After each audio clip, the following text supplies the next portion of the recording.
Okay, good evening, everyone, and good evening, good afternoon, and good morning from wherever you are joining.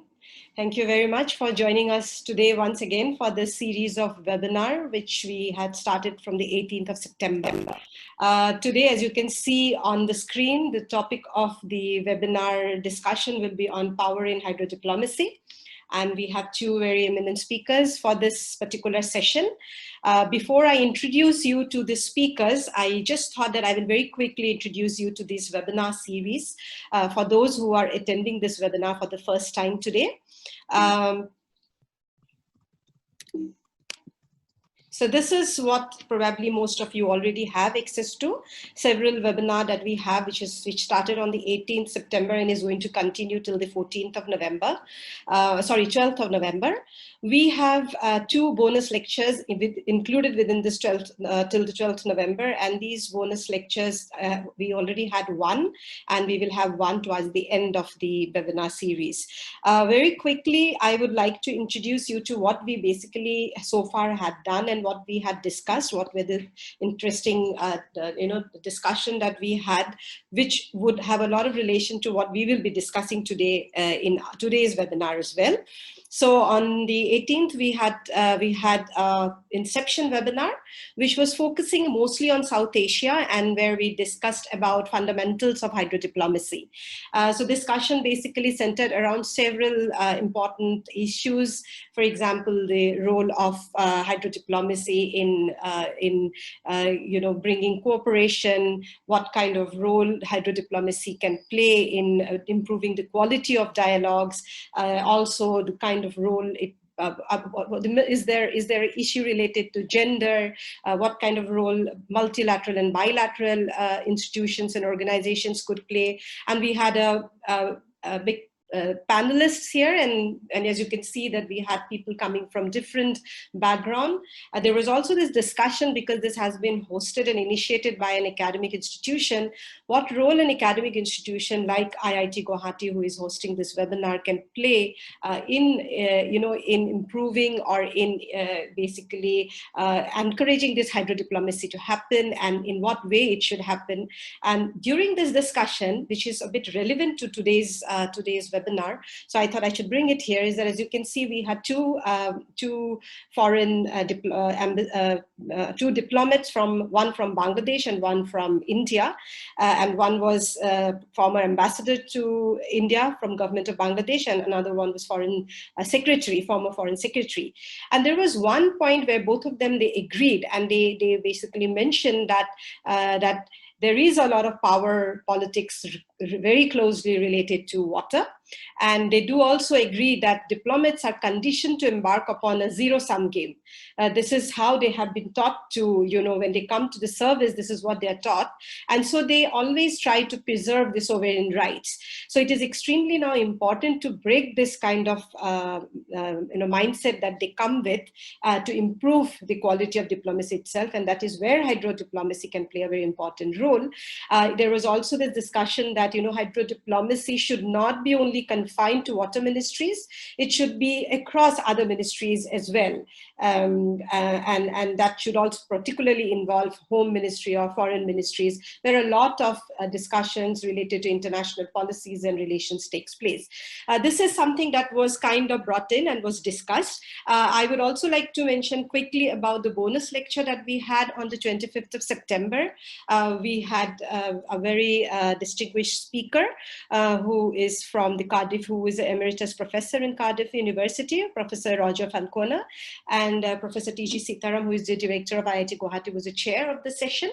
The larger discussion that we had in this particular lecture was about water security and why it is so important to have an integrated approach. Even when you are talking about, hydrodiplomacy or building cooperation or about conflict, at the end of the day, there is something that is related to security, be it water security, livelihood security, energy security, and why it is so important to keep in mind when you are basically negotiating or you are having a dialogue between different stakeholders within the country or across countries. This is something that was discussed during this particular series. And today we have the first webinar, which is the webinar in Power in Water Diplomacy. And I am sure many of you already know our speakers. Let me still very quickly introduce you to our speakers. We have Jeroen Warner, people who work in the field of transboundary must have cited his work, particularly the framework of hydrohegemony, 2005, Warner, everybody cites that. So he is an associate professor at Sociology of Development and Change Group in Wageningen University and Research Center. And he has researched immensely on transboundary water resources, framework for analyzing hydrohegemony and water conflicts, and of course, power in water diplomacy. Jeroen basically is also a very good friend. We have worked together in several occasions.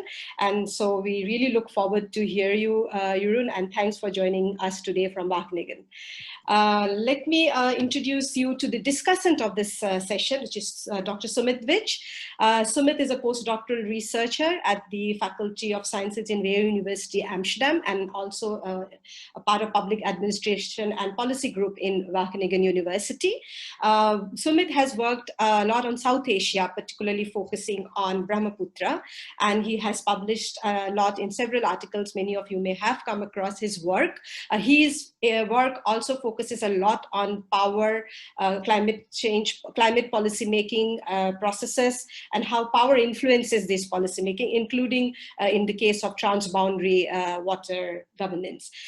So both Jeroen and Sumit are joining us today from the Netherlands. So welcome both of you. We really look forward to this discussion today, Jeroen and Sumit, because this is the first webinar on the hydrodiplomacy. And when we talk about power politics, is something which we all see around us, but somewhere we are reluctant to accept that it exists. So today we want you to very powerfully tell us that it does exist, and that who are those actors who have this power, and what are the different resources one uses to actually use this power in different contexts.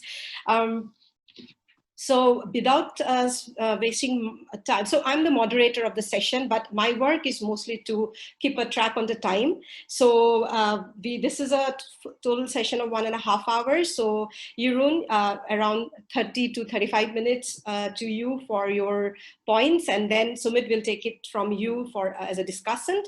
And then there will be some questions, I am assuming, from the audience, which I'm going to share with both of you. So with that, I'm going to now hand it over to Jeroen. Hello, everybody. I'll try and share my screen. Yeah, you can do that. I have stopped sharing my screen. And I'm ready. Can you see the screen? Yes, yes. You can see. Excellent. I can also see you and myself, so I guess we're good to go. I'll have to apologize that I may need to pop out at 5 in about 15 minutes for a quick break to submit a proposal, otherwise we'll be in trouble. But here is the first half on power in water diplomacy. As Anamika said, and indeed a very dear colleague and friend, power in water diplomacy, in transboundary water, is very much in debate. Is it important? Is diplomacy political? Is it focused on peace or not? So I want to make this presentation a bit about how we could look at water diplomacy, in a transboundary water diplomacy, in a perspective of power, but not just only focus on power, but rather make it, I would say, a bit more realistic than much of the literature that you can find on diplomacy and negotiations in transboundary waters. First of all, most transboundary waters literature is river-centered, even though we also have lakes, groundwater, aquifers that are shared between countries, and even glaciers may be subject to hydro diplomacy. So that's the first thing I want to point out, that it's not only rivers.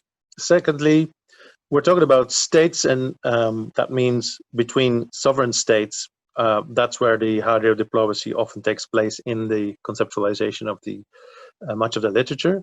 Well, as many of you are from India, you are very aware of federal states, so there's sub-state diplomacy going on as well as transboundary diplomacy between sub-state actors such as federal states, but also cities these days have their own investment in foreign relations.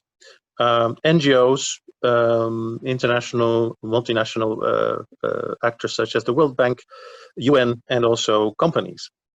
Funders of dams, for example, will become involved when a disputed dam once awaits funding and needs to go ahead. Is hydro diplomacy also about peace? That's the third bullet point. Is it all about agreements, what's on paper? Or should we take a broader conflict and cooperation focus and see what actually happens? Is there any difference between what happens on paper or not? And might there be actors that are not about peace, but actually benefit from continued conflict? And I would argue that there are examples of that, not so far-fetched. Much of the literature focuses on soft power, so the power of gentle communication, of persuasion, I now see that I need to quickly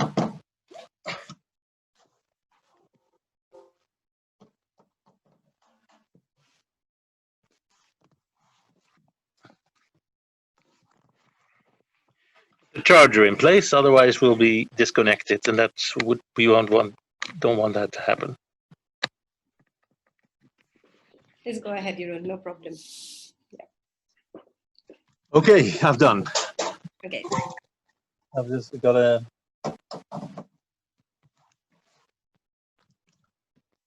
Yep, here we are. So I had arrived at the fourth bullet points on soft power, which I think we need a broader power palette, because things don't only get done by persuasion and communication, even though in a broader sense we can see all kinds of power as communication. You could speak with your hands, but also carry a big stick, threatening violence. But I would call that hard power, the threat of hard power and enforcement. And finally, is there such a big difference between diplomacy and politics, or should we see politics and diplomacy as part of the same broader domain, or even diplomacy as politics? I'm not one of those who says that everything is political and essentially contested. Of course, at a deep level, conflict drives change, and political contestation in the public domain is very much the arena in which that happens. But we also can choose not to make certain things political and to leave them be. For example, when there's plenty of water, or when water is not the issue, but land is the issue, then water may not be political. So that was very in a nutshell what I would like to discuss today. And I will go into all these five in the next few minutes. First of all, the hydro part. I already mentioned rivers, lakes, and aquifers, and often actors seek coordination, cooperation to improve navigation, flood and drought management, hydropower generation, irrigation, fish migration, pollution and quality control, or other types of benefit sharing. That sounds all great, but when things go wrong in the integration, coordination between states, that's not necessarily because of the water issue. Water may not be the only or the key contested issue. There might be political disagreements between leaders who simply don't like each other, like in Central Asia. The former leader of Uzbekistan, who died a couple of years back, couldn't stand the leader of Tajikistan. Both had big plans for development, and the Tajik leader was also using the dam, it seemed, to as a tool in the power and political, even personal rivalry between those two leaders. So the hydro dam was certainly a key bone of contention which made the headlines, but not the only, or even maybe the most important bone of contention. If we look at the Israeli-Palestinian conflict and Israeli and its other neighbors, then water is certainly important, but it's not the only and maybe not even the main reason why there is a conflict. So we as water people tend to look at water, but most of the conflicts about water, including about pollution and about flooding, has a lot more to do with land planning, with economics, with dynamics of global change than per se with the water.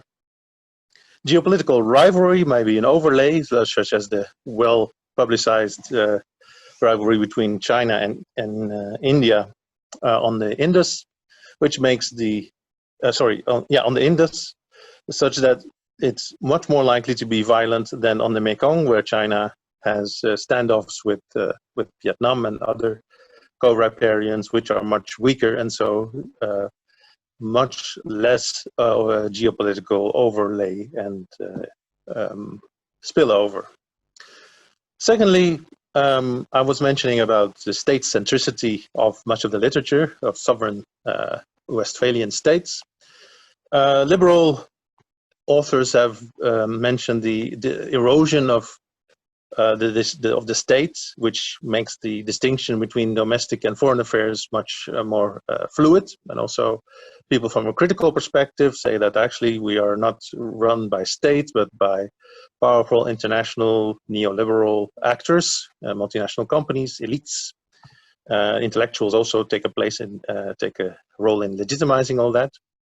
Kind of halfway house in between, and I find very attractive perspective is taken by Oliver Hensingerth, who is in London, near London, Northumbria University.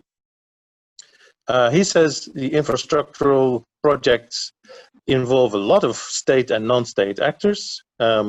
Domestic or external non-state actors may fund or operate or contest projects, and that makes them become involved. But we still are dealing with the Westphalian system. So states are still the prime movers, and they might be stepping back and giving space, or NGOs or companies or cities might be taking space. But in the end, the prime movers, de jure, and increasingly maybe de facto, because we're seeing the rise of more authoritarian Hobbesian state than in the late 90s seemed to be the case.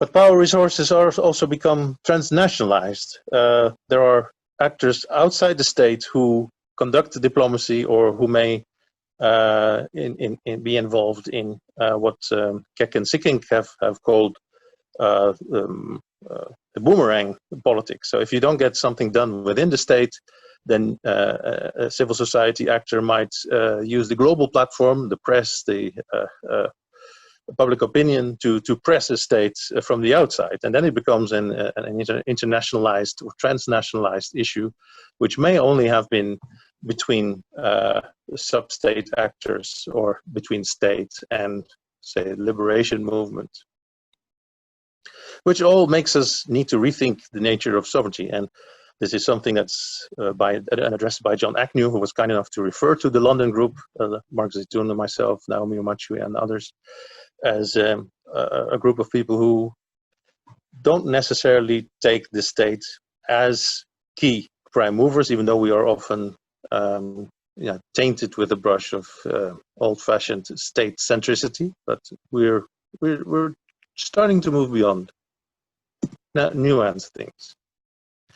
And that brings us to paradiplomacy. That means when a sub-state actor, such as a federal state, conducts his own international relations, it might actually cause a problem or enable a treaty. For example, when the state of Belgium became federalized, it made it possible for the sub-state actor of Flanders, a so-called community of Flanders, to deal with the Dutch about a shared river Scheldt, because for the Flemish in Flanders, it was a very important issue, while for the other community, the Walloons, it was not. And they were not so bothered anymore to influence the federal level. They let the Flemish hammer out the issues with the Dutch. But between India and Bangladesh, as Sumit Vij has written about not so long ago, interstate rivalry within India can also be standing in the way of a international transboundary agreement. Although he will probably say it's more complex than that, but certainly there is an overlap or spillover between the sovereign state politics and the international, which was traditionally the domain of diplomats. Of course, in the old days, water wasn't even considered high politics, which is many states do consider it now.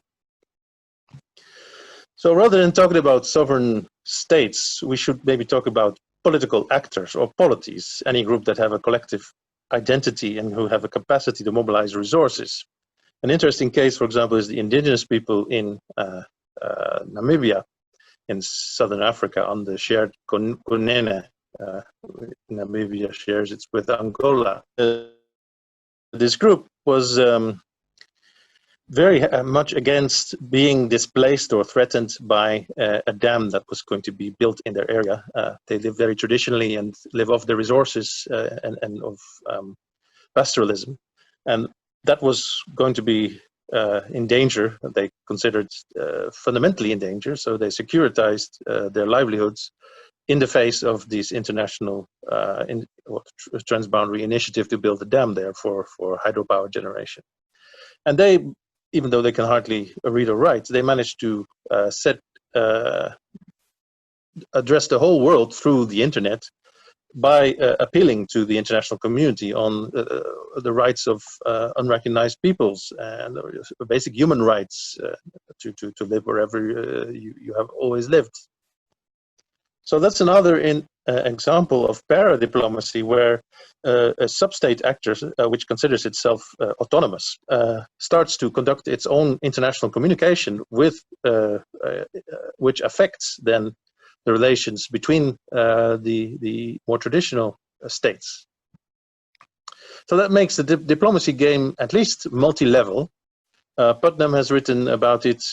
Political scientists are probably very aware of his 1988 work on the two-level games, in which international and domestic players and arenas influence each other. He still saw diplomats as the kind of pivots between those games. That in which strategic interaction simultaneously takes account of the reactions of others at home and abroad. So not only trying to second guess what the other wants in the traditional political arena, but also in at home or even internationally, the global public opinion, with public diplomacy. So that makes us look at both the local, the national, say sovereign states, and national politics, maybe the federal. Then there are regional organizations like the European Union or ASEAN, which may intervene. And then there's the overlay of the so-called great games, the global hegemonic games between India, China, US, of course, but also an actor, a non-state actor like Islamic State, which wreaks havoc with the whole system. And then there are norms which are often considered universal, like international law, the do no harm principle, which then not everybody accepts as pertaining to their particular country. If they object to it or simply ignore it, then what happens then? So the state is still the key official player, but sometimes it leaves the games to others, and sometimes others simply take the space.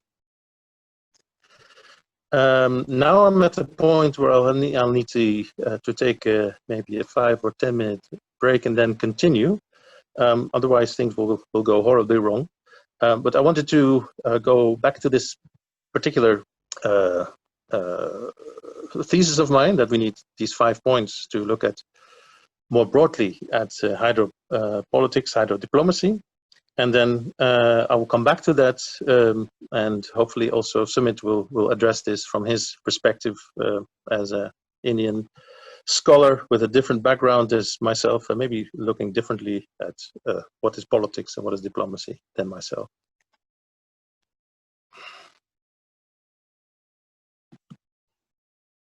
Okay. So Jeroen, you would like to take a few minutes break, huh?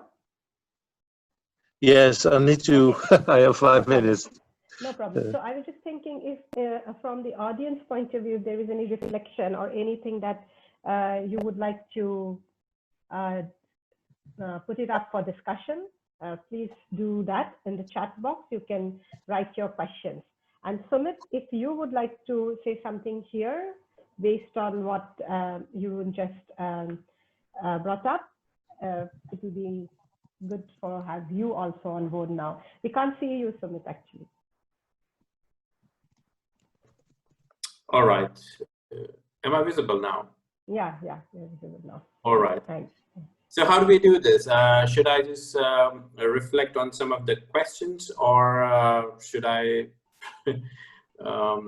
present some of the aspects from my presentation, which would be also, in a way, reflecting on what Jeroen spoke, and also counter some of the things that Jeroen spoke about.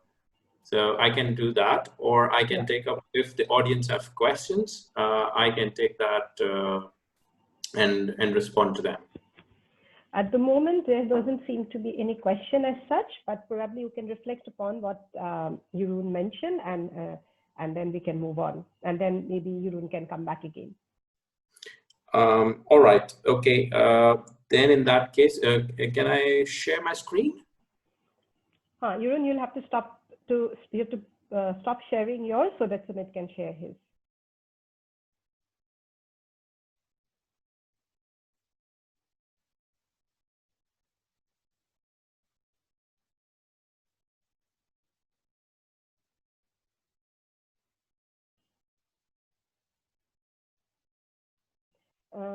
There will be something like stop sharing. You can just click on that.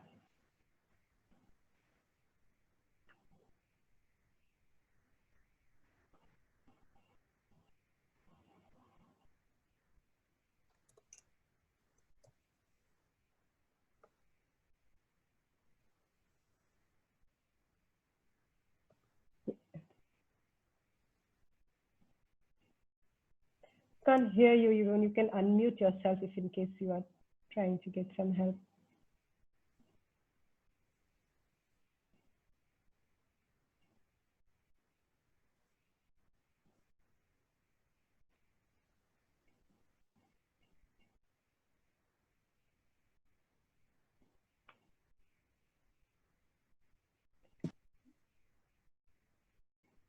I'll have to log out, I think, because I'm stuck.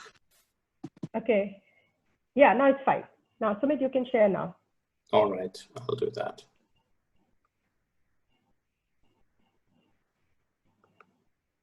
Can you share, see the screen? Yeah. Yeah, let's put it in PowerPoint. Okay, do you see the PowerPoint screen, or do you see the other one? No, it is not the PowerPoint yet. Okay, so yeah, I have to do this again because yeah, I have a screen here and that is creating trouble.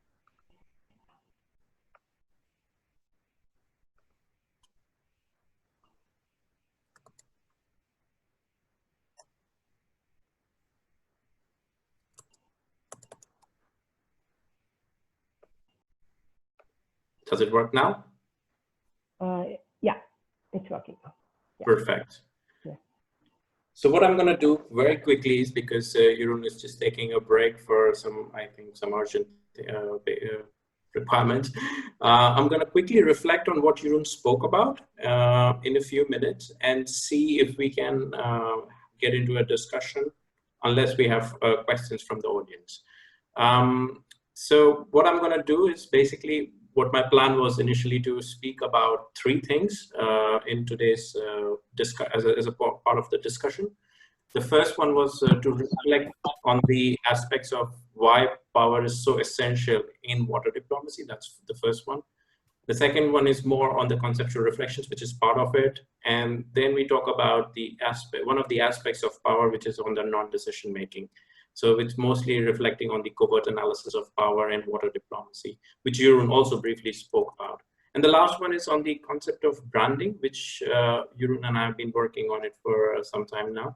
But we look at it how branding or water branding is used as an ideational resource or soft power in water diplomacy. So these are the four broad things which I'm going to speak about.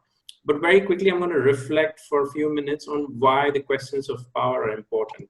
Some very fundamental aspects to touch upon, that water is kind of understood as an economic good, as a political good and cultural good, which Jeroen also spoke about, that different actors have different interests and they look water in a very different way. The bureaucracy or the political masters looks into a very different form of water, and the markets look at it as an economic good, of course. But there's also a lot of cultural values attached to it, and a lot of people, especially in South Asia, we would say is looked as a very strong cultural good. And Donahue has discussed quite elaborate about these three elements of power. And based on this, what happens is then when you get into a water diplomacy, or when you get into a platform where there is interaction or when actors talk about water, there is a sense of different priorities emerge. There's a sense of different interests, which different actors come on board. And then there is a problem. That's how the whole concept of conflict starts there, or the conflicts of interest come there, that these different actors want to achieve their different interests. And this is something which Ambassador Karim also spoke about in the last webinar, or the inaugural webinar, very precisely, that we want to protect our sovereignty, and the moment that comes into picture, we want to protect our interests. And that's how the diplomacy angle to the whole water perspective starts with.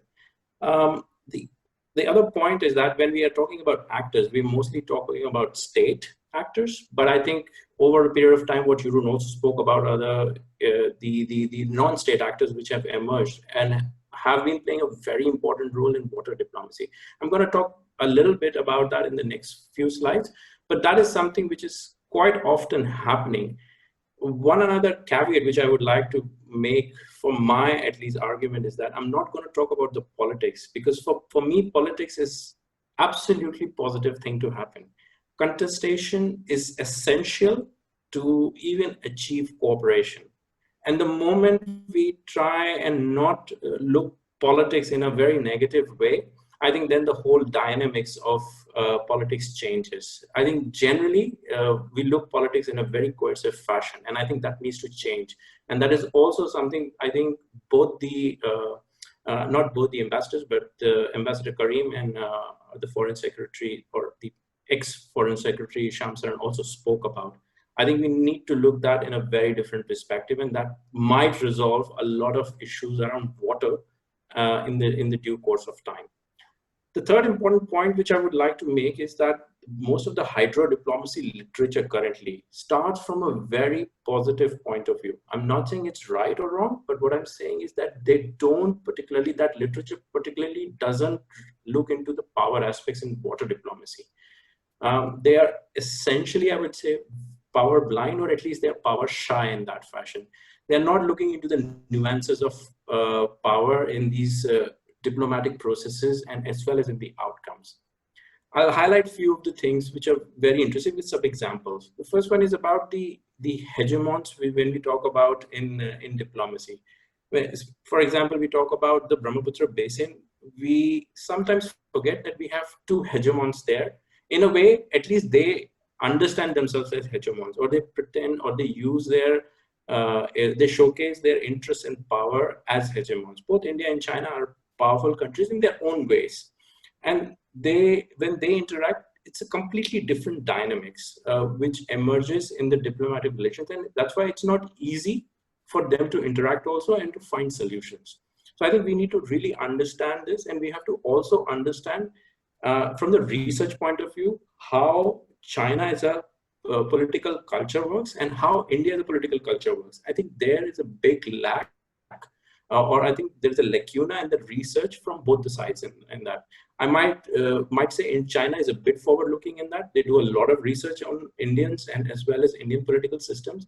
I think we have very limited institutions within India who work on that base.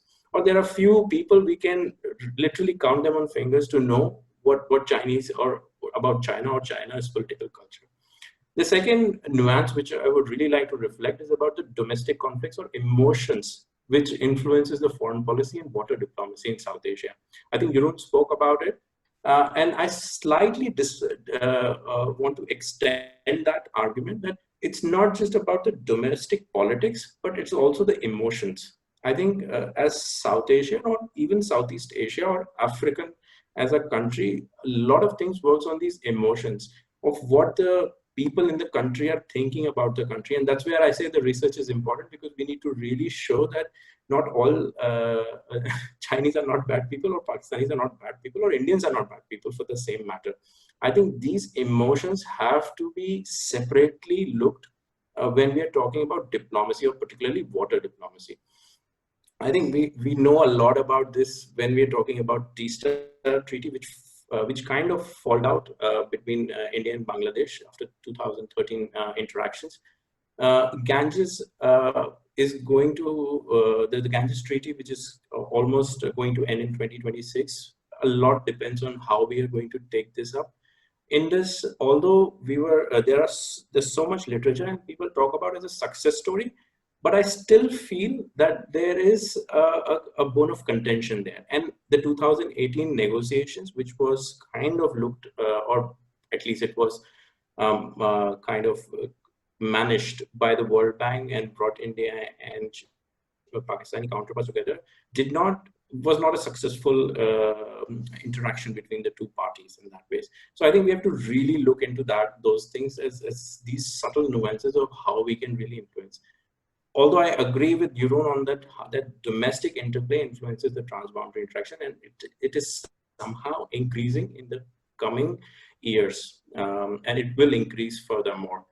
The third, which is the most important one among all, is about the leaderships which is emerging across the world. I see there is so much rise of nationalism and realism in the world political cycle, and this is also influencing water diplomacy in some ways. I'm not saying that the hollowed out state is kind of the narrative is changing, but there is definitely a push out from all these strong political leaders who are trying to strengthen the state again. It's not just about the governance anymore. It's about that the state does have a stronger role as compared to all the other non-state actors. And this is particularly because of this whole scenario, or the kind of alpha male leadership style and transactional relationship, which is also emerging. Let's just quickly show this picture of different leaders across the world. You start from Donald Trump in America to all the other leaders like Vladimir Putin, to Bolsonaro, to even Xi Jinping, or to the Indian Prime Minister Narendra Modi. They have a particular style of thing, and they are considered to be strong leaders.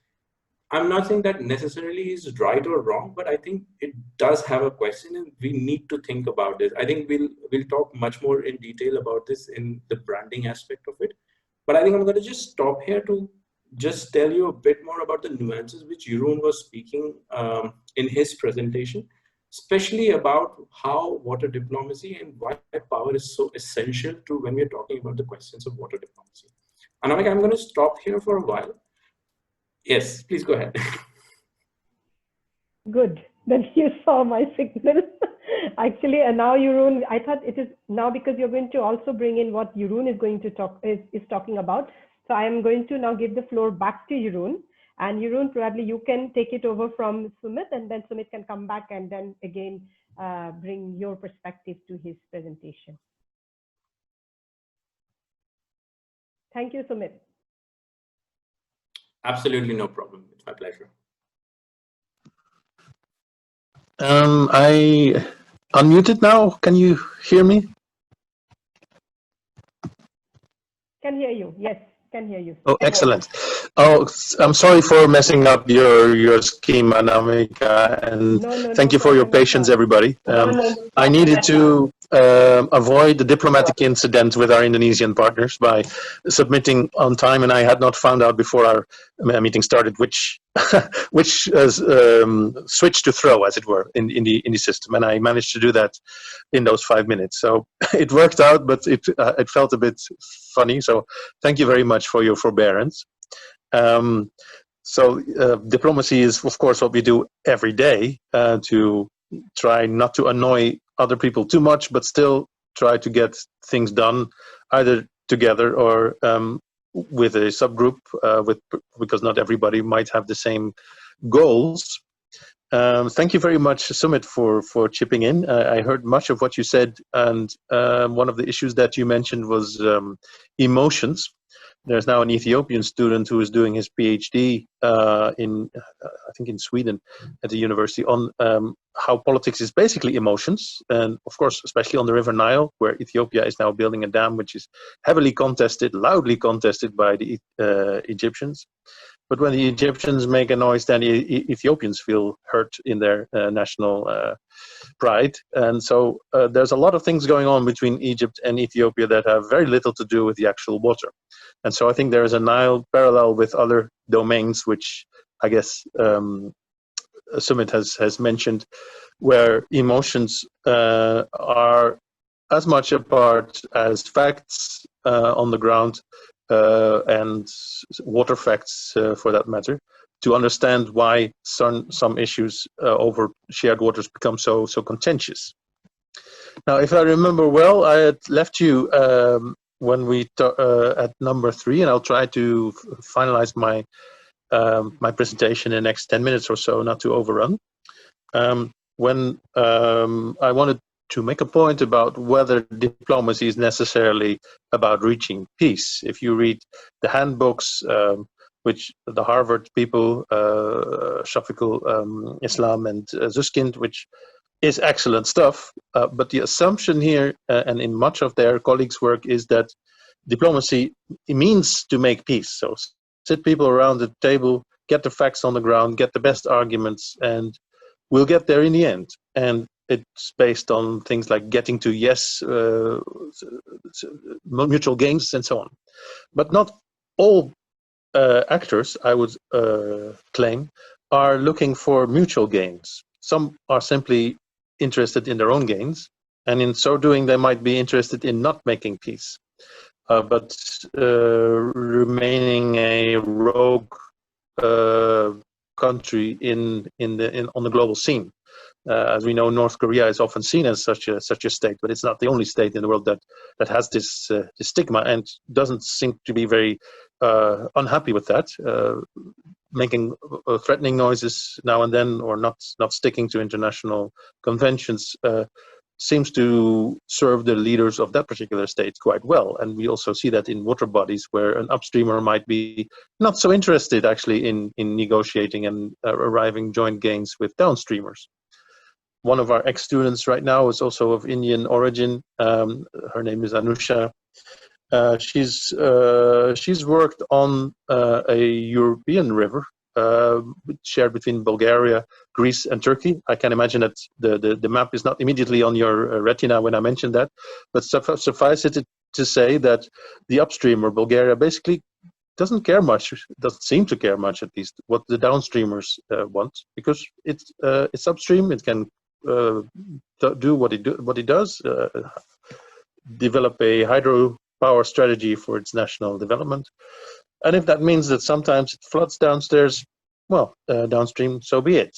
Of course, if there's any Bulgarian in the audience who thinks that there are very different reasons, I'll be happy to hear them. But this research by this researcher found that the Bulgarians were not very keen to even discuss the issue. And that's, of course, a lot to do with it doesn't seem to care much about its international image or any threats to regional peace, as long as it's happy doing what it does. So there are different states with different emotions or different strategic goals, and not necessarily all of them are to do with reaching peace and cooperation. Some want to stoke fires, some want to create confusion, and some simply keep themselves to themselves. But a nuance to that is that states are social animals, and also the new quasi-diplomatic actors who try to sometimes imitate states in doing their diplomacy, like for example the IUCN or the IPCC on trying to get states to comply to environmental and climate goals. They often play on that states would like to be seen as nice, as cooperative, as good citizens of the global community. So in that sense, if we follow that line of thinking, that states are just like people in that sense, with their emotions and their wiles, then the world might not be as anarchical, and even rogue states need friends. So if we take a sociology of states perspective of diplomacy, and in a wider sense, sociology of polities, then we will still understand that not all actors are interested in peace agreement, but it doesn't have to be that way. That it is possible, according to a constructivist perspective, to persuade others that they are misinterpreting their interests, and that might be in their interest to change their ways a bit, to be more cooperative, or to be more conducive to exchanging data. So if we understand that states have emotions and that they might change their interests when coming to see the light, as it were, that means that we should not only see strategies in terms of, as a general political scientist like me tends to think that there's a reason for everything. Maybe a state hasn't signed, like Turkey, for example, has not signed the UN Navigation Convention of 1997. We think that Turkey didn't want to be committing itself, but maybe it couldn't be bothered at that time. It had other things on its mind. And so it might be able to convince Turkey, maybe not this government, but the future government, to sign it after all. Things are not cast in stone, and it's not the fact that it's not always about peace doesn't mean that it's never about peace. States want to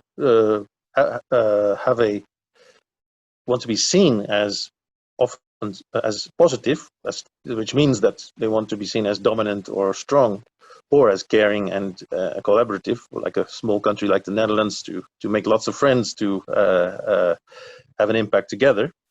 But there's also something called negative phase, which is the desire not to be impeded by others. So if you are too hard on some countries, and I guess a rising state like China and India can be very sensitive about being told what to do, and then be overwhelmed by that kind of emotion, even though it might be in another sense quite willing to cooperate if treated or talked to differently. And that's where diplomacy as a source of communication comes into view. Now, looking at power in that way, and I'm deliberately left talking about power late, we can see emotions and communication in the hard way and the soft way in that sense. If we don't understand power or don't want to see power, then we might be too naive or technocentric, or whatever you want to call it, in focusing on soft power, while all countries are in principle able to show a tougher face and to carry a big stick, or even bring gunboats, like for example the Chinese Sea, which is contested. There might be a military side. There is a power as a capacity and power as a relation. I won't go into that, but it's important to understand that it takes two to tango. Even if I'm much stronger than you are, I still need you to get certain things done. And any parents will understand that a vulnerable baby can still be a hegemonic power in certain relationships when things need to be done that involve the compliance of the baby. So power matters, and I'm going to talk a bit about the power of place, the power of geography, but it's not cast in stone. Different types of power will be wielded in different situations. So if we understand that power is not only the power over, but also power to or power with, so the power to get something done together, that gives a more nuanced view of power. And it also understands that it's not necessarily something you do, but it can also be where you are that automatically gives you power of position.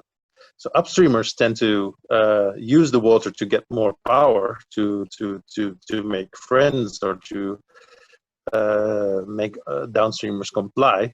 But downstreamers can mobilize power, which means friends or resources, to get more water. That's what I said in my master's thesis, and that's what I still to an extent agree with. Although I've noted that downstreamers may have countervailing power by controlling access to the sea on navigation routes or fish migration routes, as the two European rivers, Scheldt and Rhine, are interesting examples of. And then there's the power of technology, of infrastructure. As soon as power pipelines and valves and gateways are involved, then technology also has an effect on who gets water and who controls the water. And in so doing, pipelines also distribute power. It's not only people who exert power, but it's also more structural in the sense of infrastructural power that determines what happens, and what sometimes is misunderstood by analysts, or that the power downstreamers might be really frightened of upstreamers closing the gates or opening it so fast that there's a flood, while upstreamers might think, or analysts might say, but that it would be totally self-destructive. An upstreamer would never do that. It would just shoot itself in the foot by doing that. But downstreamers might not think that rationally and think, "Whoa, technology, scary. We're going to oppose it." So it is not only persuasion. Diplomacy is also hard power and power of position. And soft power, power of communication, may interact with hard power. It might mobilize hard power and structural positions. You might want to study a bit in our new article. Rens de Man and I just published one called Towards a Broader Power Palette in Diplomacy, to look at these various types of power here represented by power animals: the strength of a lion, the slyness of a fox, the authority of the bear, or the wisdom of the owl. That's where us as academics come in. Practitioners might also bring in a lot of, say, experiential knowledge and wisdom. And when you negotiate about climate, you might want to bring those experts on board to convince your counterparts in other governments. While if it's about territorial claims, you might want to bring the strength of the army, or of threats. So what we argue here is that in diplomacy, we use combinations, diplomats use combinations of these power animals, and this might be reflected in the team that these countries or actors might bring to the table. Is a general coming, or a Nobel Prize winning climatologist? My last question is diplomacy so different from politics? And according to the new school of diplomacy analysts like Ivor Newman, and there's also people who write Power as Practice, what do diplomats actually do? There's a whole interesting new wave of diplomatic writing. And Zending, Pouliot, and Neumann say that diplomacy is both relational, so power made together, and political. It involves representation and governance issues that can be about the distribution of values. It can be about all kinds of issues that have to do with the polity.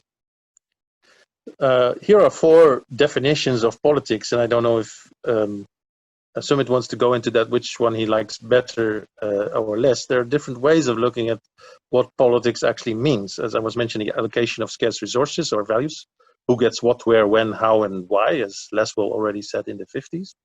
Or is it the part of the art of political deliberation, negotiation, and compromise about the common goods, as John Agnew says? Is it only political when it's about the imagination of alternatives, as Stefano Guzzini has written? Or is it simply the necessary evil, a realistic good, as a guy called Crick has written? There are different ways of looking at politics, but it's all about, say, public, the common good, however conceptualized. And in so doing, a transboundary water is, of course, a very visible common good or public good that has a high chance and high visibility also. So water being so important to life, and nothing gets produced without water, that it is very likely to become political, even if the real contest is about something else. So I think I better stop it here so as not to overrun. Only my last point is that I want to say, whether you like or hate politics, and if you've seen the presidential debate in the US, there's a good chance that you hate politics if you are interested in who will be one of the most powerful people in the world in January. But even politics doesn't have to be zero-sum. Win sums do exist.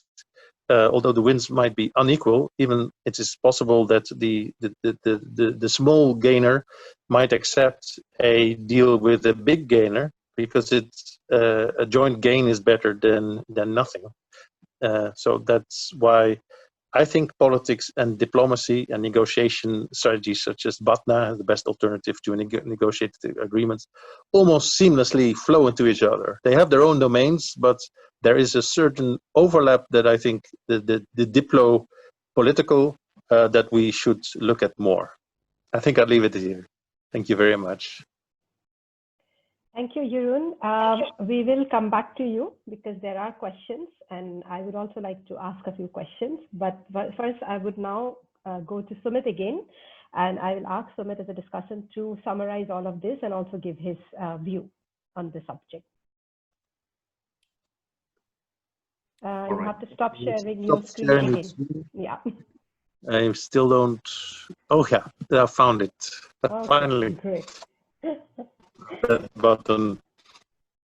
Okay, Sumit, now you can share. Yeah, I'm gonna do that.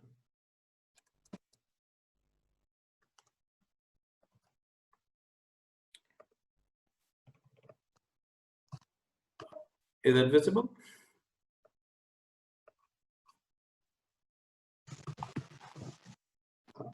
I can see you. All right. Can you also hear everyone? Yeah. Anamika, can you hear me? Okay, perfect. So this is where I stopped about speaking about the alpha males of the world and how they are changing the diplomacy. I'm going to talk now about two aspects which Jeroen briefly touched upon. One is about the non-decision making in some ways, or the question of status quo. I'm gonna also, but before going to that, I just wanted to touch upon a brief aspects of water diplomacy, and precisely what Jeroen was saying, that there are different authors or different scholars who are writing about it. I'm gonna go into a bit of the practice element of it, of how diplomacy is looked. But particularly, there are no standardized definitions as such of what is water diplomacy. It's just a deliberative process, which Jeroen also mentioned in his last slide. And sometimes it could be very messy, but the idea is to address the contested issues and sometimes, and if possible, seek dividends out of them. I think Naho recently wrote a paper, and she also discusses about these aspects of water diplomacy, especially about the informal water diplomacy. What I also see is interesting is that it's not, and Jeroen also touched upon it, just to summarize that in a bit more broader sense, that it's not just about water all the time. It's about the regional security, it's about peace building. And a lot of times the countries talk about water diplomacy just to discuss trade and economic benefits. I think that has become quite an essential element of it. One of the key examples we could see of what is happening between India and China right now is very critical. It's a very sensitive topic, but still both the countries, India and China, are trying to negotiate through diplomatic channels also. It's precisely because China sees India as a large economic market for the future. And India also have a lot of vested interest in Chinese economy. So I think it's something, you cannot just stop things when things get ugly.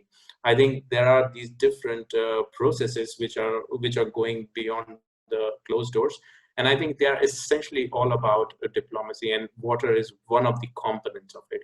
We should not forget that, we should not see water as the main element of it, but in quite a few cases, water is just an essential part of the larger, or a cog in the wheel. Now, quickly talking about different types of water diplomacy, formal and informal, as I spoke about a bit, but there are different tracks also, of course, we can look at, like the Meghala's in 1988, he particularly talked about track 1 diplomacy. It's essentially about peacemaking tool. It's very formal, official, minister to minister level happening. But the most important element of track 1 is that there is a high agenda setting abilities in those negotiations and in those diplomatic negotiations. On the contrary, track 2 and 3 are very important. I think in the recent time, they play a very important role. Of course, they are unofficial.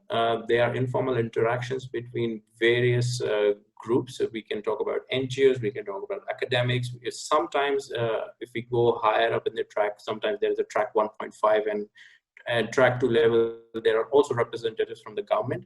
But these are essentially good when there are no track 1 level diplomacies, or there are no track 1 diplomatic channels. I think these, in those cases, track 2 and 3 at least keep these uninterested issues on the topic. Moving ahead, now I'm going to quickly touch upon what Jeroen also spoke about, just to summarize quickly, to give an element of how power is looked into water diplomacy, and how various authors have played different roles of how authors or how water scholars have used power theories or power concepts in various fields. Particularly debates, I think one of the more important, which Jeroen said he doesn't want to get into, is about the relational power aspect, which was essentially written by Robert Dahl in 1957. He talks about this whole very common analogy of A interacts with B and A overpowers B. I think that's the key element where the relational aspect was discussed.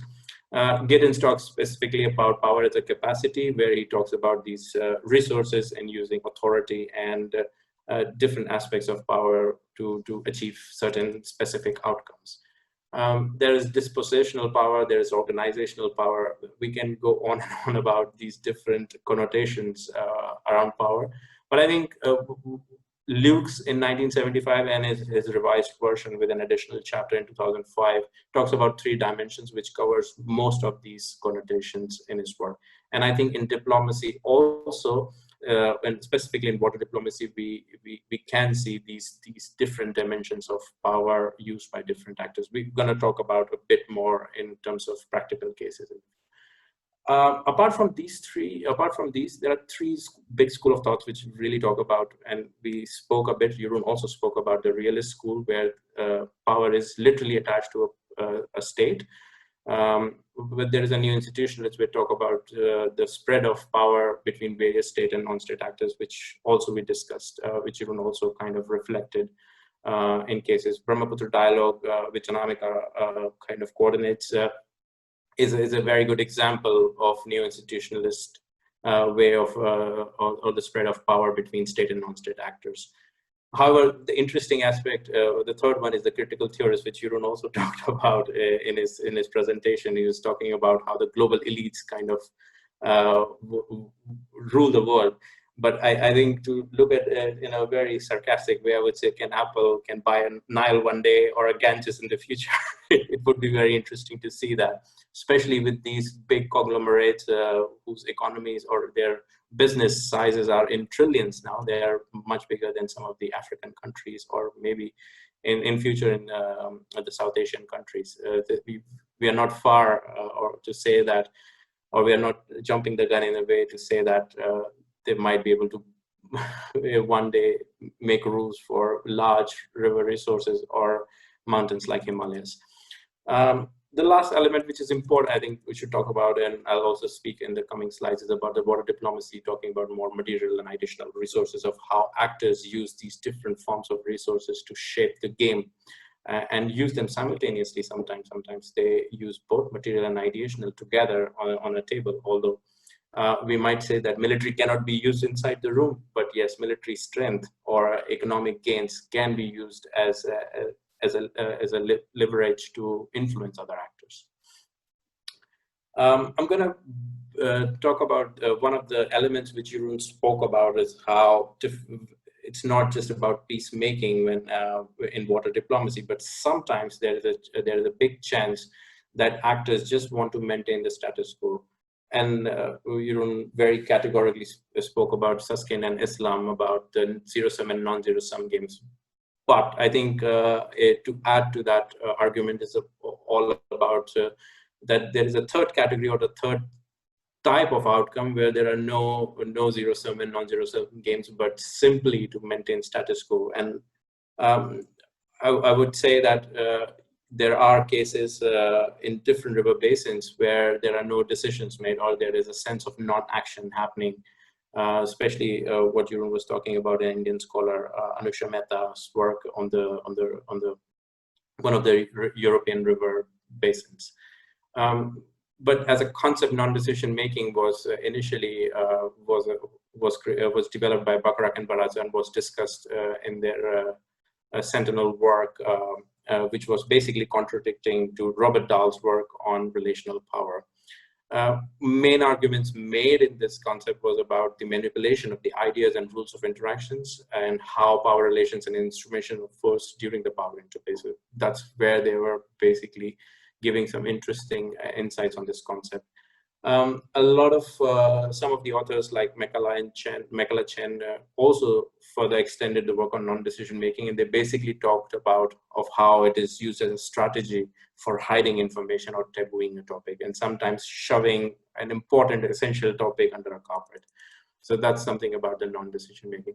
It's an interesting framework which I developed on non-decision making, where different actors interact with each other, talking about using their different material and ideational resources, which Jeroen was speaking about, that they use simultaneously sometimes. And precisely that's it's a dynamic interplay between actors using different sources of power. To give an example about how non-decision making is observed in one of the river basins, is we can take the example of Brahmaputra River Basin. It's an interesting river with two hegemons in it, both China and India, China being the upper riparian, India the lower riparian in that case. The river flows from China, I would say the Tibet Autonomous Region in China, to India, then goes to Bangladesh and further to Bay of Bengal, with some tributaries in Bhutan. There are quite an interesting contestations in this river basin. One's, of course, about different interests and priorities. Bangladesh sees this river as their lifeline to agriculture and fisheries. India, on the contrary, the lower riparian, the Assam Valley, looks for the same purpose, but maybe Arunachal has a different interest of making hydropower potential or use the hydropower potential on it. There are absolutely historical border rivalries between India and China on this river basin. So yeah, we've been hearing about that in the news in the last 3 or 4 months. The important aspect is about the multiple hegemonic story, which I already discussed in the past. The next one is about the domestic conflicts. I think there has been a typical different conflicts of interest between the states within India, which doesn't allow to come up with a very coherent scheme of things for this particular river within India. And essentially what in India we have seen, or particularly we have seen as terms of foreign policy in India, there's a cycle of conflicts, cooperation and conflicts. There are moments where the relationship between India and its neighbors become better, but then it again changes to conflicts. And of course, there are multiple reasons for that. I won't get into them today, otherwise it needs a separate discussion on it. But I think these are some of the broader issues which creates tension, or this river is particularly securitized around these issues. I will not get into the details of it, but I think we have seen that how when India and Bangladesh interacts, there are these larger resources at use between the two states. Particularly from the Bangladesh side, they feel that the past transboundary experience of Ganges and Teesta has not been as good as they would have thought. Especially now, Ganges is coming towards the end of the treaty, so things might look very different in the coming years. Bangladesh is also is a bit shying out, especially on India's bilateralism or China's bilateralism aspects of it. This comes phenomenally from the foreign policy principle of India, which started from 1950s, and India has been very consistent on that. And frankly speaking, it does bring a lot of leverage. It reduces the transaction cost for a lot of countries, especially dealing with one-on-one with each country. But when we are talking about natural resources or shared resources, I think it might need a different take on it. The last one is about the lack of research. I find it very funny, and I've said this multiple times for the Brahmaputra basin. We still have contestations of the origin of river that clearly shows that there is a lack of research, data and information on the Brahmaputra river basin. I think we need, at least to start with, we need a few river basin level projects on Brahmaputra to at least understand the river in a much more better way. These are some of the typologies of non-decision making. I'm not going to touch upon it, but I'm going to go to the next topic, which is about the branding or ideational, or how different countries or different states use branding as an ideational resource or soft power, in Jeroen's language, in water diplomacy. Just to give you a bit of an example of how India is, this is just a background to say of how India is changing its foreign policy aspects. Or we could say it's not changing, but it is kind of seeing things in a much more different way, especially when the leadership changes across the world. I was talking about these alpha males, things tend to change, but it also brings a lot of tensions. And some of the glimpses of that I'm going to go show in this slide. India has promised Russia to almost invest $1 billion to develop the Far East region, of course, for its vested interest, which is important, I would say. But such big promises are being made to improve relationships with Russia. The another interesting aspect is India is making infrastructure investment in the West Bank and Palestine, and India offers its IT, especially, which is big in India, and allied sector support, real estate, and possible financial support. It's still unclear, but there is a possibility of financial support that might also help in Israel-Palestine relations. This is particularly showcase India as a emerging global leader, especially when nations start playing the role of the US or Russia. That itself shows that they are trying to emerge itself as a global leader. And other aspects which are on the downside of things are that the relationship with the neighbors have not been great in the last at least 5 to 6 years. And things have changed, especially if we talk about Nepal, the borders, the closure of the border, which create a lot of problem. But recently they have tried to improve relationship. There have been deals signed for the pipeline and hydropower accord. With Pakistan, we all know how the relationships have been, but the Kashmir issue has been, is on the international media, although, but India is trying to make it more as an internal issue. So there is a sense of conflict, not just with Pakistan, but with other leaders. And of course, right now with the current COVID crisis and the economic meltdown across the world, I think these things are not on the priority, which is good for India for now. The other interesting aspect is about the Doklam and Ladakh issue with China, which which has been in the news for last few months, but India is still trying to keep those channels of communication. It's not just India, but China is also, and this is specifically about the economic dependency. But what I want to show here is that these all things do matter for water diplomacy. We have seen in the past, in 2017, when the Doklam standoff happened, the China stopped sharing data, but through again another round of diplomatic negotiations that was initiated for that. But that these things will keep happening, and this is what I'm trying to reflect upon, is that this cycle of conflict, cooperation, and conflict doesn't help for continuous negotiations between the countries. There are many more examples, especially about the BIMSTEC versus SARC issue. Sri Lanka wants SARC as a key regional body to be used for trade and commerce. India is not very excited about it. They want to go with the another alternative platform, which is BIMSTEC. So these tensions are still there. I hope these will get resolved, but these do influence water diplomacy too. Now, coming to giving an overarching influence on water branding, how mature democracies like Netherlands, what Jeroen was talking about, how they are branding themselves, how they are trying to sell their solutions to the world. We have seen how the Delta plan, the Bangladesh Delta plan, is one of the examples for that. On the contrary, how evolving democracies sees water branding. I think this is an interesting comparison to look at it. If we see Netherlands for water branding, it kind of considers that this is mostly for the foreign audience. However, for India, when they do branding, it's to gain electoral advantage within India.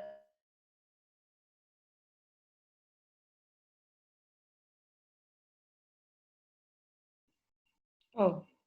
You are not as strategic, or you cannot be as strategic as possible, because you have to keep things in line.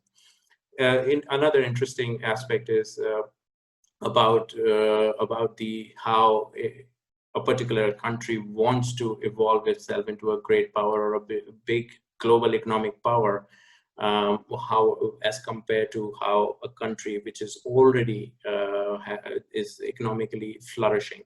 And that also is seen in terms of comparison. Netherlands would look forward to build a strategic alliance for improving the trade. However, India, on that comparison, would really present itself as an evolving or as a growing economy where they would like to attract foreign investors. These are some of the aspects of how water branding would work. I will close it with some questions and with some of the reflections which Jeroen also made. The first one, which is the key, I think, which I also found it very interesting, is about the power plays out at domestic and transboundary level. It's not at all about transboundary waters anymore.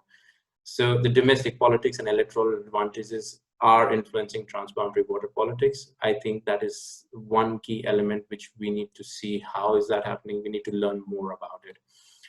The second element is about water diplomacy is changing and multilaterals are losing their gravitas. I think that's what is happening. I was giving an example of how World Bank failed to let the negotiation between India and Pakistan happen in 2018. I think that's one of the key examples that the states are becoming more powerful. At least that's my impression. I can be easily contested on that. So I think the question from this arises that are sufficient investment made in research to know the riparians better? I think that's very, very important. I think we should know our riparians much more. That's why I'm pushing for this idea of more basin level research rather than these tributary based research, which might not be very useful in the coming years. The last one is about the leadership. I think there was a question also about it. I think this is very important. Who are these next generation mediators or water diplomats? I think Shamsaran raised it. Ambassador Karim was talking about it.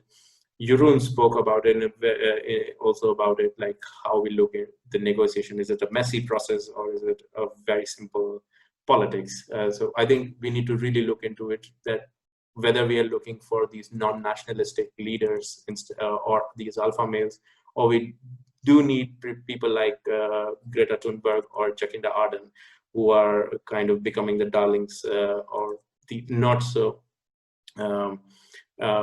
alpha males elements in them. I think these are certain questions which can drive research in the on future of the water diplomacy. I'll stop with that, and we'll be happy to take questions for both me and you. Thank you. Thanks a lot. Thank you both. A lot of things to be taken in, and I think both. What I really like in the presentation is that Sumit, you could actually bring in a lot that that Jeroen explained to us conceptually in your presentation, bringing the Brahmaputra case study, and several of things that you have mentioned is something which I'm sure many of the people listening to it and coming from South Asia will agree to it.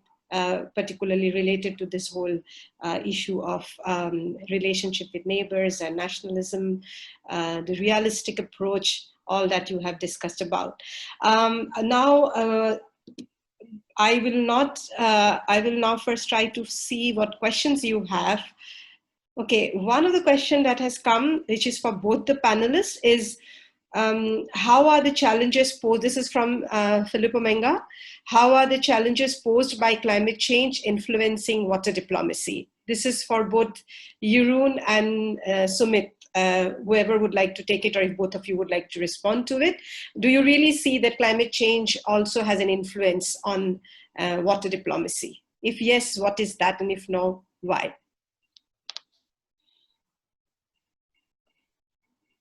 Jeroen, you have to unmute yourself. I was just there are so many things to unpack in your question, Filippo, and if I want to keep it short, let me just drop one or two ideas here, and I will fully trust that that Sumit has some more things about it to say, because he's also working in the climate domain. The Netherlands, for example, which is my country, is presenting itself very much not only as a water diplomacy great power, but also a climate diplomacy great power. And that's because we are a country that's now almost half below sea level. And if the climate predictions are correct, then we will be soon dealing with much greater both riverine and coastal flood risk than before. And the one reason why the export of the ideas to Bangladesh and other low-lying countries, Indonesia, the Jakarta Delta is so successful is that all these countries have to contend with sea level rise. But I would also say, just as devil's advocate, there's a lot of discourse to it, a lot of, say, projection to it. Every time that there's a climate, say, a COP meeting, international meeting, we'll see the same Bangladeshis on Dutch TV, which explain that Bangladesh is on the forefront of climate. So it's a poster child of climate change, and that means that it has also a lot to do with the competition for attention. That cynical side apart, there's also an interesting lengthening of the time window that also enables diplomacy between countries that may not be that bothered with each other at this moment, because the shadow of the future makes countries sometimes come together to prevent future hazards. For example, the River Scheldt, which I keep mentioning because it's in my backyard, and of course very far from most of the people in the audience. But one reason why, after centuries of contention between the Dutch and the Flemish, they came together was brought together by an alliance of NGOs in both Belgium and the Netherlands, who were worried about future climate change, increasing flood risk to those low-lying countries. And that brought together a long-term visioning for that river, first in 2010, then for 2030, and so longer time frames, like the Delta plans. It's easier to negotiate about the future than about the present. An integrated approach also requires a longer look than solving today's problems, and that usually today's problems bring a very short-term and often say selfish vision or pragmatic vision, while if you have some more time, like climate change for most countries is not yet as dramatic as it is for coastal communities in a country like Bangladesh, or in the Maldives Islands, as the case may be, then it at least holds the promise of a more integrated, sensible, and maybe also science-led diplomacy. Whether that's actually happening, I'm not sure, but it brings discursively, conceptually, a new reason to open the communication lines and to think ahead. Yeah, agree with you, Jeroen, and the sole science-based communication. And I think this is one thing which in South Asia we are definitely trying to. That is why this whole hydro diplomacy and the quality of diplomacy itself needs to be improved is an issue. One thing to Sumit actually related to what Filippo asked is, do you see somewhere that climate change, because you also research on climate change, do you see climate change can actually open up windows of opportunities in terms of countries coming together? Do you see something of that sort happening, or when you had your research in Bangladesh and India, do you see that there is a possibility that climate change can bring countries together? I think climate change also suffers the same water crisis. Not in terms of scarcity, but the politics of it. If you look at the issue of climate change, it doesn't have any boundaries. Like water doesn't follow any administrative boundaries. Climate change also doesn't do that. However, I think the starting point for climate change was on a wrong footing, I would say, because we only focused on local climate change adaptation, which is important. I'm not denying that, but I think we need transboundary level climate change adaptation measures. Just a quick example, if tomorrow we decide that we need a storage structure up in Arunachal Pradesh or in Assam Valley, which is an adaptation measure to protect themselves from floods, what happens to downstream Bangladesh? I think it's a similar question which has been raised a number of times in the past when we are talking about hydropower development in the Northeast. And I think it kind of triggers the same kind of similar questions or similar problems or similar dilemmas in the minds of the policy actors. I think that creates a similar tension also. And if we need to do something precisely on climate change issues, I think we need to really think on issues beyond borders. I think we cannot get stuck with I'm gonna help my own village or my own city or my own country. I think it's a global problem. We have been saying this time and again. I think it needs a much more larger or regional level framework to really counter these challenges of water scarcity or water flooding or climate change. I think you also answered another question. It was there where the question was, how can a shared knowledge or data framework be developed between the two riparians, particularly related to Teesta Agreement? How can hydrodiplomacy contribute? This is a question to Sumit, but even Jeroen, from your experience, can also probably add, is that, how do you ensure, how do you make sure that hydrodiplomacy can help countries to actually come up with joint frameworks or joint knowledge sharing mechanism? Do you see that has happened somewhere, or do you see that it is possible to overcome this whole power dynamics too through hydrodiplomacy, and they can think of coming together and jointly developing plans or sharing knowledge?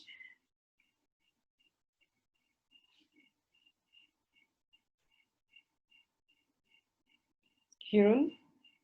Sure. Oh, I thought you first wanted to hear from Sumit. Yeah. So what you're talking about is again in the domain of science diplomacy. One of the key moments was when the Blue Plan to clean up the Mediterranean Sea was made possible by first academics sitting together, experts sitting together to agree on what actually the indicators were. How do we talk about water? What models are we going to use? When is pollution unbearable? What can be done?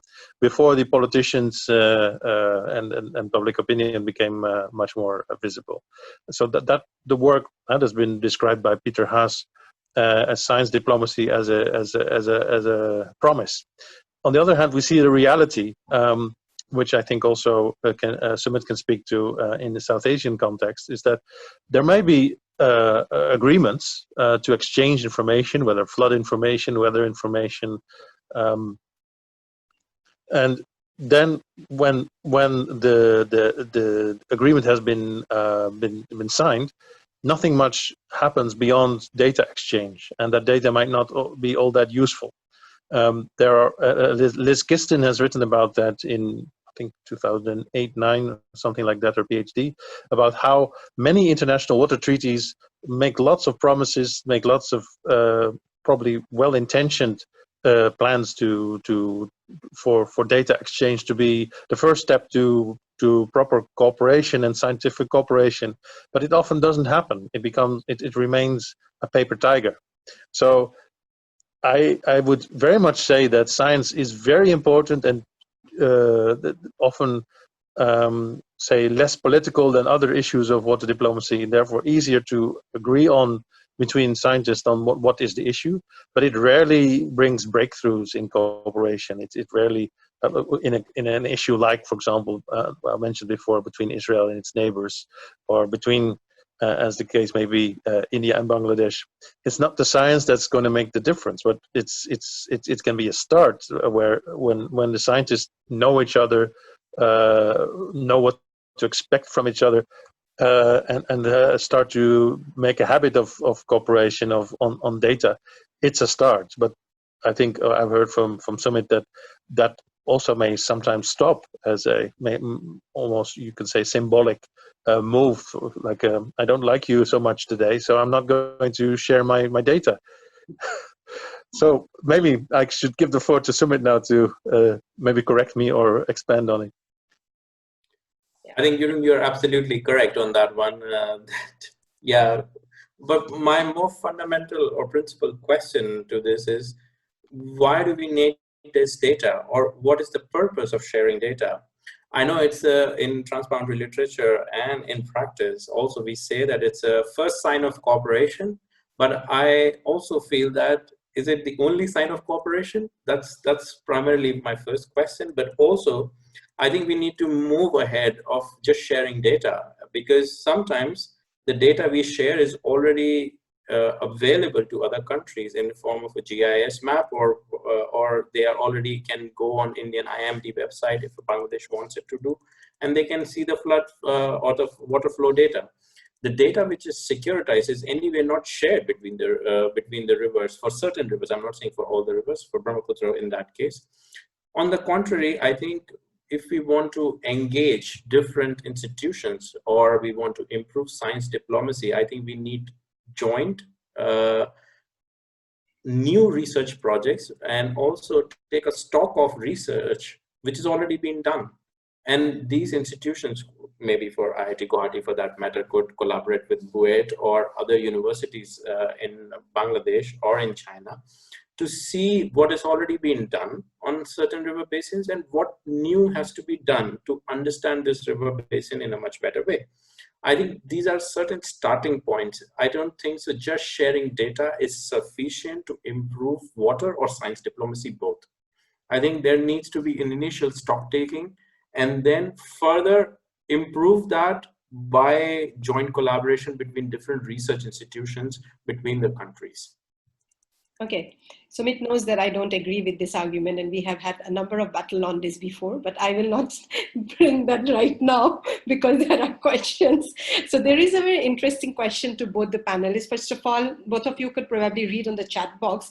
They really liked your presentation. The question is, why do, Sumit, in your presentation, you mentioned that some of the literature is, they are blind or shy to power. So why is it so? Why is it because it has some political context? Can you also give some example on some of these, or even this is open to both of you. My only request to both of you is that you have to be a little short so that I can take at least 2 more questions. So please quickly let us know why do you think that some literature tend to be shy to power or power blind? Probably my own publications are too. So why is it so? And can you give some examples of that kind of papers where you see that power could have been an important aspect in analyzing the transboundary question? Jeroen, do you want to go first? All right. So politics is often seen by people as dirty, even those involved in it. And of course, there are dirty tricks involved. But as a political scientist, I keep saying politics also is what makes things happen.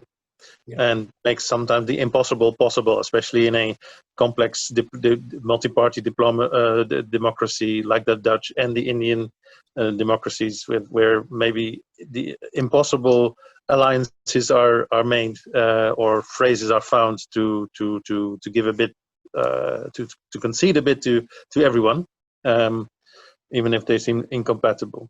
But that said, between states, there is I think a view generally that states, when they work together, it should be on scientific basis, not on the basis of values or on the basis of political contestation. And of course, I would be the first to say that not everything is or must be political. Just thinking of the issue of the face masks in the US, where a health issue suddenly becomes a ideological issue. That is not what makes any good to the polity. But we need at some point for politics to happen, to step in. And as I said on one of my slides, I didn't touch on it during the presentation for time's sake. Politics is not an actor; it's a result of, it's a process, a messy process. But politics is what makes the various actors use their friction to make some headway. As Chantal Mouffe has said, without you can't. I'll paraphrase it here. You can't ice skate without friction. If you have a consensus view, then that is the death of politics, but also the death of progress.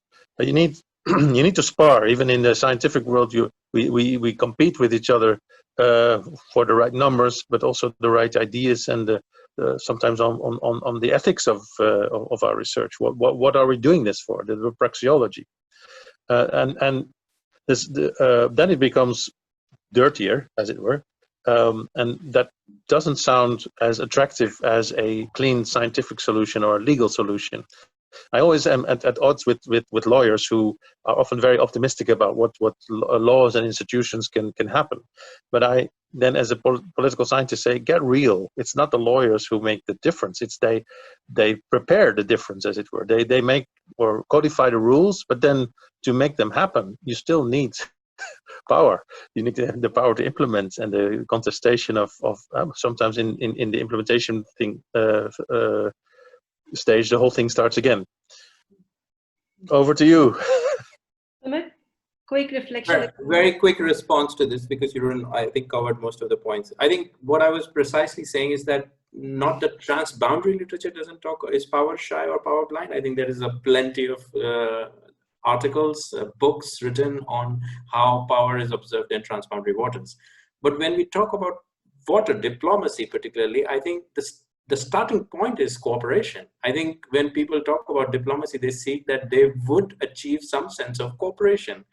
Very quick example for that. I think between now, the conflict which is happening between India and China right now, the military talks have been failing. The moment 2 foreign secretaries met, there was a 5-point program out of the window. Very quickly, just in 3 hours meeting. And I think that's what people seek from diplomacy, that there will be a quick, positive result out of it. But that is not necessarily true. Has the conflict ended between India and China? No. Even after those 5 points have come up, nothing has changed. There are still claims being made. Maybe more stringent claims have been made. So I think that's a bit of a difference between the two. The transboundary literature and water diplomacy literature, they have a very different starting points. Yeah, agreed. One thing, there's a question from Hussam, but I'm going to tweak this question a bit. So, Jeroen, you also work on disaster. Now, there's a lot of discussions and a lot of studies, or even a lot of attempts have been made to use disaster as a point of cooperation. Like, for example, India and Bangladesh both has a problem of flood. Do you see that disaster management, because you need to manage it together, can again be an entry point of cooperation? Both of you, quick reflection on that, please. Yeah, I would really like you to delve a bit into the work of Ilan Kelman on that. He has a page called Disaster Diplomacy, and there's indeed always a hope or an expectation that disaster will be a beautiful disaster, in the sense that it will break down barriers to cooperation because of, for example, joint suffering. In 1999, there were earthquakes in both Turkey and Greece, who have all kinds of problems over all kinds of issues, including now. But the sense of joint suffering can sometimes break down historic tensions or political rivalries, and open the floor to humanitarian assistance. What Ilan Kelman says is that you can never assume that it will suddenly cause a sea change. Things can, however, be accelerated that were already in the making. So, for example, between Greece and Turkey, there were already talks under the radar about how to deal in a different way with each other, at the back table. And that suddenly it got a window of opportunity, and in so doing, could be accelerated, and a new breed of people or new breed of ideas could emerge, could surface. So I think I agree with Ilan that disasters don't create change, but they can accelerate things that are already in the making. Yeah. Okay. Yeah. Sumit. I think I would counter this completely. I think good. In Brahmaputra, we have been facing floods in India and Bangladesh for the last 47 years. We haven't changed much. And I think this is something we need to really look into. I don't think so. I think it's become a habit now that people are going to live in floods annually. And I think that hasn't changed. I think we need some more political or shift in the political thinking that this needs to change. I think we need more of emotions on these fronts rather than being a nationalist. We need more diplomacy, maybe. Possible. Okay, so we had Ainun Nishad, but I can't see him. Probably he left. I was thinking of just bringing him up quickly for his last few words, but I can't see him here now. Just one last question from my end, just to conclude this whole thing. Both of you spoke about developed nations and this whole concept of basin leader. Jeroen and Sumit, do you really think that it has happened? Like, is it really true that country who is an upstreamer and has really behaved like a basin leader and have brought cooperation among the countries where all of them has actually, and it's a win-win situation for all? If you can just a little bit elaborate on this, but just in as quickly as possible to both of you. Sumit, you can also draw some examples the way you would like to put it. Yeah. Okay, so a basin leader, let's say that's a hegemonic country, and often hegemonic power often think that they're special, that they have a mission, like the Turks on the river basin, the Euphrates and the Tigris seem to generally be convinced that they have a special role to play as peacemaker, as their dams will not only regulate the water for the downstream in Turkey, but also benefit flood control in Syria and Iraq. But Itai Fischhandler has written about, say, the burdens of hegemony. That's it, to make a joint results happen. It's often a bit more work for the hegemon than others to also guide the process and pay for things. The Netherlands have also done that as a downstreamer to keep paying upstream Rhine riparians for staying at the table, so their upkeep, but also for infrastructure to remove fish traps or fish ladders, dams. Sorry, to build fish ladders and to remove obstacles to fish migration. So being a hegemon also brings its responsibilities, and not every hegemon is willing to do that. But there are examples in which, well, win-win-win-win is, I think, never possible, but in which some sort of joint gains have been made, notably on the River Rhine. Maybe some have gained more than others, but I think overall it's considered a plus sum made to an degree possible by the Dutch, but also by the bigger countries where NGOs suddenly started to pester their governments to make a change. So it's a more complex story, but I think it is possible that there are leaders, like opinion leaders, power leaders, that can be change leaders. Okay, Sumit, let me make it a little bit more difficult for you. In South Asia, for Brahmaputra, who can be the basin leader, you think? I think Bangladesh should be the basin leader for Brahmaputra, particularly for Brahmaputra basin. I think what I would say in response to what you asked and what Jeroen said is, I think this is changing temporally. I think in the past we had many more examples around among emerging basin leaders, and of course they change over a period of time. I think Indus Treaty can be considered in that way, that the two countries behave like a leader. They came forward for a win-win situation. I think Ganges at the point of its signing was considered, but it didn't consider the impacts of climate change. So I think things have drastically changed for that. And also we can look at it from a more politics side of it. But I think it's time that the weaker riparians or so-called weaker riparians should come forward and start behaving like a leader, or at least start questioning the so-called hegemons and look forward to it. It's not, sometimes you have to demand to what you want in the future. It's not enough to wait for the right alignment of stars. Sometimes you have to push and then see if the right alignment of stars come through. Great, thank you very much, both of you. We actually exceeded the time by 15 minutes, and I don't see any more question here, but I think it was an excellent and very, very interesting discussion. So I'm going to conclude this panel discussion, but I don't know if it is possible for Arundhati, Vishakha, and Darshana. I have always tried to end this by thanking them, but it is always that all the panel discussion goes beyond time and I could never thank them. So I would like to really thank three of these girls, and also Rupam, who is not here at the moment. They are all in IIT, and I am not the only one. It looks like I'm the hegemon, but that's not true. These are the hegemons actually who are doing this hard work. I just come here to moderate. So if it is possible, Arundhati, Vishakha, and Darshana, if you could just switch on your videos, because I know you are all attending this from home, so I don't know whether it's possible for you.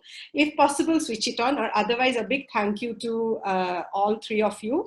I'm sure, and I would also like the participants to acknowledge them, because they have been sending emails to all of you. So with this, I would like to close this panel discussion. Thank you very much, Jeroen and Sumit, for participating, agreeing, and giving your time. And I hope you will be attending our other webinars, which are scheduled from the next week onwards. Thank you very much. Thank you, Anamika, and thanks to all the participants. Thank you.